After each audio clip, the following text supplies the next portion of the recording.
Hello there guys and welcome back to the channel. Now currently we do not have Battlegrounds available in Battlegrounds Champions.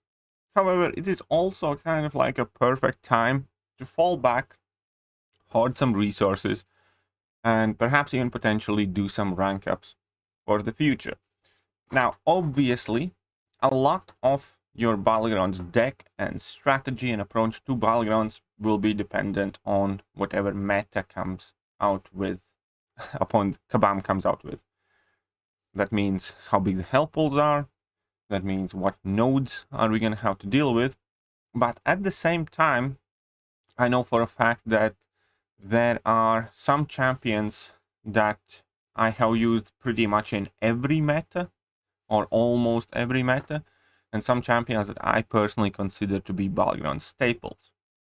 So in this video, we're kind of going to be doing that. I'm going to be, first of all, going through the champions that I think are Battleground staples, and then kind of building a deck without knowing anything. Which champions I would add, for instance, if there's no node, there will be 300% health pulls as like it was before and stuff like that. So we're going to have to start with a couple of the obvious ones. I do think Archangel and Human Torch, even if you don't have these guys as 6 stars, definitely should add them in as 5 stars. Some of the most banned Battleground champions. There is a very, very good reason for that, because they are extremely powerful. Now then, moving on, we're going to add Kingpin. Kingpin has always been extremely strong Battleground champion offensively and defensively. There are tons of amazing great matchups for him. He works in many of the metas when technically he perhaps shouldn't. Like, he's very good, for instance, against Safeguard with his level 1s. He was perfectly workable and usable in Power Snack meta, in Masochism meta, and all of them. He's just a powerhouse. And he's also a very good defender. Right, then we're going to add in another skill champion that basically has been pretty much the same. And that is Moleman. Moleman is much better defensively than a lot of people realize. And this guy has definitely gotten me a ton of wins offensively and defensively. Total powerhouse. Then we can kind of add in the best, the fastest attackers. Now, if you do play Tigra, and if you do have appropriately ranked and sigged up Tigra, I think Tigra is one of the most powerful Battlegrounds champions. Also one of my personal most frequent bans on the opponent. If I see opponent with a high sig or high ranked Tigra, I pretty much always ban it. And then another couple of champions that do exceptional work on Battlegrounds offensively, without a doubt. Obviously, you know, it can be Ghost as well for most of the metas, but I think Stark Enhanced Spider-Man has been an amazing attacker for virtually every meta except Safeguard. And then we have CGR, who is also quite frequently banned. Now, Ghost is still a very good attacker that I do frequently use, but not always. If I run Liquid Courage Double Edge, obviously Ghost is one of my go-to options, similar to Mega Red. If I don't, there are types and deck builds when I do use them. There are types and deck builds when I don't use them. But CGR, Stark Enhanced Spidey, and Tigra are extremely valuable. Right, now we kind of have gone over the most obvious choices. And so this would be the very core setup of Battlegrounds, I'd say. 7 champions right here. Now we can take a look at a couple of the champions that I will also pretty much always want to have in my deck, primarily for defense. And I'll talk about some of the other ones there later on as well. I do think Nick Fury is pretty much a guaranteed win, unless it's some sort of mirror match or you have a bad matchup. Nick Fury is a champion that just forces so much time because he has 2 health bars. And yes, you know, Penny can kind of bypass it now, which is one of the reasons why Penny is such a good defender now as well. And I think is a Battleground staple. We're going to get to her in a second. But that's like one matchup specifically. And even that matchup has to be played extremely well. and they need to drop, depending on the health pool size, either 2 level 1s and a level 2, or a level 1 and level 2. So it still takes a considerable amount of time. Then moving on, I do think Sasquatch is definitely also very powerful, but not necessarily always. I think that specifically for defense purposes for us, then we need to take a look at Man-Thing. Man-Thing has been an exceptionally great defender.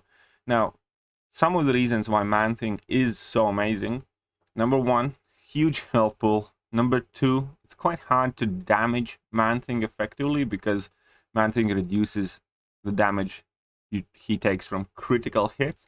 And then on top of that, he feeds MD by himself. He inflicts poison on opponents. He's bleed immune. That means he can't be archangeled. If you inflict poison again with Torch, that fight is doable, but not necessarily super easy. It's just, he's very, very good in defense. I do think Man-Thing is kind of like a staple rank 3 now for everybody who plays Battlegrounds, seriously. And those are kind of like most important defenders, in my opinion. It's like we have Man-Thing and we have Nick Fury.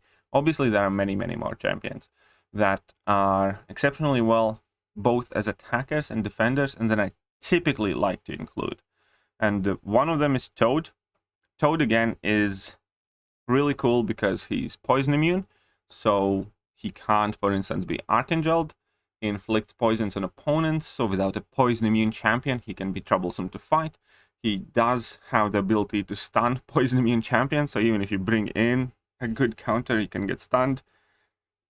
And this guy has won me a ton of fights offensively and defensively as well, because people do underestimate Toad offensively. Now, past that point, I think also we need to acknowledge Immortal Abomination. Immortal Abomination is also quite beasty. Now, Immortal Abomination is not necessarily the fastest attacker. He does his job fast enough, but, you know, I wouldn't necessarily want to put up Immortal Abomination against Stark-Enhanced Spider-Man or CGR or something like that. But he does do many of the harder fights that a lot of these huge crit champions don't do well. Like, he does Sasquatch well, he does Man-Thing well, other mystic tough defenders. Then on top of that, obviously, Man-Thing, Immortal Abomination, just like Man-Thing and Toad, is that class of a defender where, unless an opponent does have a very, very specific counter, in this case poison immune, or somebody that can shrug off the poisons, they're going to take a ton of damage. So Immortal Abomination as well, for me, is kind of like a staple, and I do like trying to trap opponents, leaving them without a poison immune champion. And Bishop also fits perfectly in this category, where he can be an absolute beast offensively, and he is definitely still a defensive menace. At any given point, he throws his level 1, unless opponent has an Incinerate immune champion, they're going to be taking substantial amount of damage, or they will have their fight delayed exceedingly so. His level 2 can be dexed, but, you know, it still can go wrong, and it's just frustrating champion to deal with. And I think one of the reasons why Bishop is such a great, amazing rank up for Battlegrounds specifically is because of some champions that are so popular as two-way champions here, namely Kingpin and Moleman. Whenever opponent throws a Kingpin and Moleman on defense, you know, Bishop is almost like a perfect counter, as well as to Korgs and stuff like that, because you're going to passively stun them whenever they try to purify something. That's going to deal them extra damage. He's going to ramp up quick. In other words, he works extremely well for a ton of different difficult matchups. So now that we are here, I'd say this is kind of like the staple, 4, 6, 8, 10, 12. You can take a look at other champions that I would much more likely than not include pretty much always. And obviously Dr. Doom, we're going to add him in. I have him at rank 4, even at rank 3. I'd be including him some of the time, not all of the time. Now, with Dr. Doom, he is not necessarily the best Battlegrounds attacker. He can do some of the Cosmic Champions fairly quickly, without a doubt. Mainly, he's dangerous as a defender, because if MD is the thing, if they can't get the power in control, if they don't have a good counter with some guaranteed crits, he can be extremely tanky. He does a lot of armor penetration, and he typically does, inflict damage on a defender. He is, I think, in Battlegrounds better defender than an offensive option, which is contrary to Silver Surfer. I would add Silver Surfer in my default deck. Silver Surfer legitimately is one of the better Battlegrounds attackers based on which matchups he excels in. And that's most of the important matchups. He destroys Penny Parker, which I needed to add slightly earlier here. Because Penny Parker, we're going to talk about that in a second. But he destroys Penny Parker, he destroys a ton of hard tech champions, but he also destroys stuff like Havoc, stuff like Bishop, Nimrod, Meg Sentinel, Warlock. The list goes on and on and on and on. And he does it surprisingly quickly. One champion that I should have added earlier is Penny Parker, especially if she's awakened. Now, I do think her role is diminishing. I do think the worst of Penny already has passed. Because we're getting champions like Hulkling, there's Gore coming out, I have no doubt that Galen is going to be able to walk all over her as well. And we have Silver Surfer, who we have learned, and then there's Stark Enhanced Spider-Man. All of those champions do this fight extremely quickly. There's still very little room for error though, and she is a champion that kind of forces you to have a specific counter. Her true value, in my opinion, however, lies in her ability to destroy Nick Fury, arguably the fastest of all the champions, or one of the fastest ways how to deal with Nick Fury. And that's why she's a threat that has to be considered normally in both ways. If you draft Penny Parker, your opponent will think twice whether they want to drop Nick Fury on defense. And obviously they will want to have an answer to your Penny Parker, because she's quite hard to deal with. Now, Hercules, again, I think is kind of ironically slightly better defender than his offensive option, but he does well enough offensively despite the need to ramp up. Once you kind of get in the rhythm of it, he provides plenty of damage as well. Omega Sentinel, another champion that kind of requires a fairly specific counter. Not every champion is going to be able to deal with Omega Sentinel extremely well. And she completely emasculates virtually all of the mutants, including Domino. And she's a very good offensive option as well.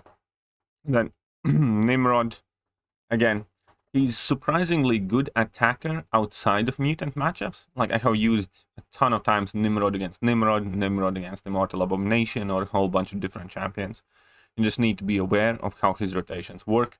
He can absolutely shred. Now, Kitty Pryde is a champion that I'm on the fence. Sometimes I do add her, sometimes I don't. Now that I do have her at rank 4, I'm more likely that I would add her than not. Obviously, because she's a rank 4 and she is quite good attacker. Her biggest advantage in Battlegrounds offensively is that she does deal with some of the problem matchups. Like, she is a very good matchup to like Mephisto. She's a very good matchup to Bishop.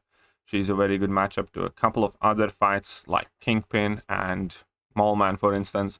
So she does have quite few of the favorable matchups among the staples of the Battlegrounds. Next up, I would personally add in my Mr. Negative. Mr. Negative is arguably my favorite Man-Thing counter, but pretty much anything that's Mystic, he absolutely destroys, and he also is capable of destroying plenty of other fights that you might not necessarily think he would do well. He can be slightly tricky as a defender, just like Kitty, but I typically never throw them on defense unless it's kind of like a last resort type of move. Now, moving on further, I'm not going to add in Ebony Maw primarily because of the last beta. I do think Ebony Maw is exceptionally good champion offensively and defensively in Battlegrounds, but his health pool is very small, and with smaller health pools, he really wasn't anywhere near as big of a threat. However, for instance, with Power Snack meta, he was exceptionally dangerous because you just had to trigger Power Snack in order to receive Degeneration. So, well, I suppose I will add him this time then, but yeah. But we need to keep in mind that at 200% HP meta, I don't think I would be putting him. In fact, I know I didn't put him in my deck for most part at 200% HP boost. If it's 300% when he gets bulkier, I do think he's a very tricky champion to fight against. One of my favorite things to do in Battlegrounds is to make an Archangel trap, because he's actually quite tricky to fight with Archangel, and a lot of people always try, thinking he's not bleed immune, he's not poison immune, but they frequently forget that most of his hits cannot be parried, and with that, it can pose some real troubles, real problems. Warlock, I think, is another staple, excellent two-way champion, because almost everybody runs willpower.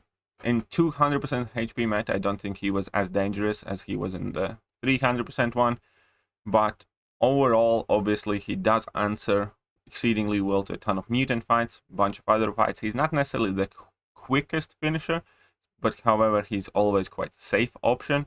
But he's also one of those champions you do want to keep in mind to have a counter too.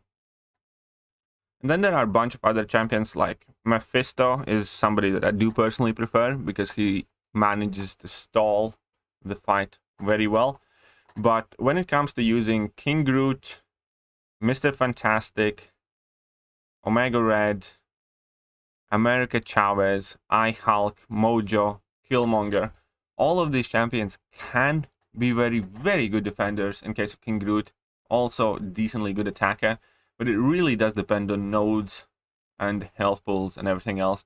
So these are not automatic add-ons.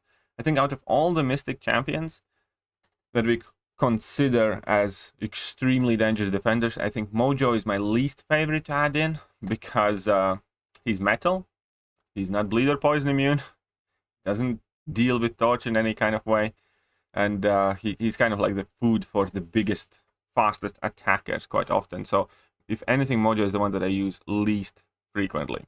Now, Overseer has been an absolute monster. Poison immunity, decent defender, huge attacking prowess as well. So I would add Overseer in my deck, especially if it's 300% health pools. Similar to Sasquatch, because with Sasquatch, even if opponents do have perfect counters or excellent counters, he can take quite a lot of time to be brought down. And then Cersei is another champion that I think is a Battlegrounds MVP favorite. She is a really good offensive option, and people sleep on that so badly. And obviously she can be a defensive nightmare if you're not prepared to deal with her. Now we do have 4 spots left, and those typically would be distributed kind of like, again, based on nodes, but Hyperion is a very, very good Battlegrounds option, in my opinion. I also absolutely enjoy using Massacre in Battlegrounds. Null, it depends on what meta I am running with, obviously. Similar with Magneto, I don't think Magneto is a must-have, but there are metas, there are times when I think Magneto is extremely powerful. We have champions like Nova, Joe Fixit. Joe Fixit actually has been really, really strong in Battlegrounds. And obviously then, once the metas actually start, I do experiment, I do remove champions, I do take them in or out or try different variations in my deck. But this is more or less kind of like a staple deck, especially the top ones. Bottom 6 ones, it's kind of take it or leave it, I'd say. But the first 24 champions, I think, are pretty much Battlegrounds staple champions at the moment. Champions that you should try to have access to. So we can start with Human Torch, Archangel, Kingpin, Maulman, Tiger Starkey, CJ Nick, and the rest of them. And the bottom 6 ones, you know, it's kind of take it or leave it situation. Either way, I hope you guys found this video useful. And if you did, hit that like button, hit that sub button, hit all the buttons, and I'm going to catch you guys soon. See ya.